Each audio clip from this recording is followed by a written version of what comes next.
am ready! GMA Weather, serbisyong totoo ng GMA News. Mga kapuso, huwag pong kalimutan ang inyong mga payong bukas dahil sa ulang may kulog at kidlat na dala naman ng easterlies. Sa datos ng Metro Weather, asahan ng thunderstorm dito sa Metro Manila, bukas po yan ng umaga at sa hapon. Maghapon namang maulan sa may Southern Luzon, lalong-lalo na sa rehiyon ng Mimaropa at Bicol bukas yan, habang may thunderstorm naman sa Northern at Central Luzon pagdating ng hapon. Maayos naman ang panahon sa malaking bahagi ng Visayas sa umaga, pero mataas ang tsansa magka-thunderstorm diyan sa may Western at Eastern Visayas sa hapon. Maulan din sa rehiyon ng Caraga at Davao bukas po ng umaga, habang sa hapon may thunderstorm, lalong-lalo na sa may Zamboanga Peninsula, ARMM at Sorsogon.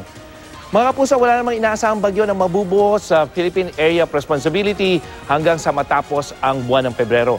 Ang bagyong Bising ang nag-iisang bagyo na pumasok sa PAR ngayong buwan ng Pebrero. Habang sa Marso, wala o kahit isang bagyo naman ang inaasahan. At yan ay posibleng tumama dito sa may Visayas or sa Mindanao. Yan ang latest mula sa GMA Weather. Ako po si Nathaniel Cruz. Magplano para sigurado. I am ready. Serbisyong totoo ng GMA News.